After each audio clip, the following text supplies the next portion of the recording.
Now at 4:30, addressing the housing crisis in Rhode Island. The Department of Housing's 2024 program year funding is significant, and there are several projects in the works.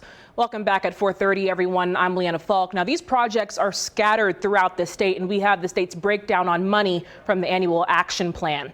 Over $14 million to develop and preserve affordable housing, over $17 million to end homelessness through a series of programs, $3 million to make existing housing safe through repairs and lead removal, in total a whopping near $35 million. And to talk through it all, we have Rhode Island Housing Secretary Stefan Pryor. A lot of projects here. Thanks for joining us. Thank you for having me, Leanna. I want to start with the big news of the day coming out of the housing department, Yes. The Central Falls development. Yes. 60 housing units. Who are they for? They're for folks who need affordable and workforce housing. So these are folks who are in the lower end of the income spectrum. This is also for nurses and doctors and firefighters right here in Rhode Island. It's 62 units at these different income levels, but all of them more affordable. And they're preservation units and they're brand new units, in any case made more affordable by investments. I'm talking about $10 million in low-income housing tax credits and $5 million in some of the COVID era money, the American Rescue Plan money.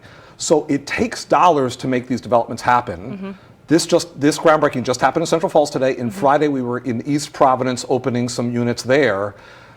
The governor has recommended that we keep this going. Absolutely. And the way in which he's suggesting that is a $100 million bond. $100 million would be the largest sum we've ever put on the bond ballot for Rhode Islanders to help keep this affordable housing going. And you say it takes money, it also takes time. It does. We don't have a timeline yet for when this project will be done. And the thing that we keep hearing when talking to people about housing is that they need help now. Yes. Short-term solutions. What's the holdup here for, I guess, a timeline? Well, I will tell you, in East Providence, we were at a groundbreaking almost exactly a year ago, and then on Friday we opened them up. So that's good. That's a good sign.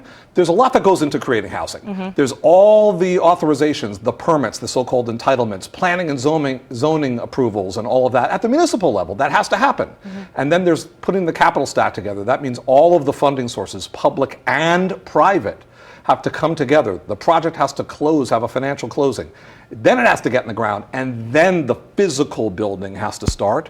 So there's a lot that goes into it. It can take a couple of years. It can take 3 years altogether to get it to happen. But what we're doing is staying very close to the developers.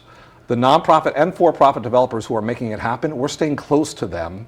We're making sure that we are evaluating what their barriers are and trying to knock them down. So that's one of the roles of this new housing department and Rhode Island Housing. That's doing a great job. For someone that's listening to this interview and they're living on the streets right now, they're a paycheck away from being evicted, and they hear 3 years, what's your message to them? Well, if you're nearing eviction and it's not lawful, meaning that your landlord is on your case and it really is not in accordance with the rules, we have free eviction defense through Rhode Island Legal Services that our housing department under this governor funds.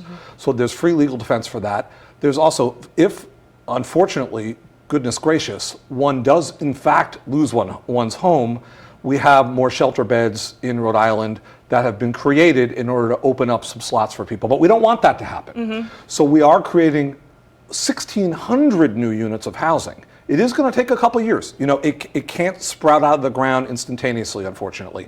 We are working our hearts out to make it move as fast as possible.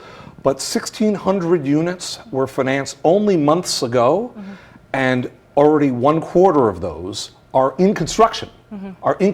So there is reason for hope. Another one in construction, the pallet housing in Providence. And Yes. there's been a little bit of timeline confusion. Originally, it was a March finish, then April. Now today, the governor is saying before the cold season. What's the delay here? When can we see those open? Well, first of all, I will note, you can probably tell from my vigorousness in presenting, we push people very hard. We try to get things to happen fast. We are ambitious. We would like to see these things happen as fast as possible. The reality is, we will be in plenty of time for the next winter with these pallet houses, these pallet shelters. There'll be 45 of them in Providence, Rhode Island. The provider, House of Hope, is doing a great job. The mayor's office has been very receptive and a real partner on this, and we're going to make it happen. What's holding it up, meaning what is taking a while? You have to, first of all, get all the equipment you need. It's switchgear and transformer equipment. That's technology that's actually in a shortage worldwide. Got it. And you have to get it here.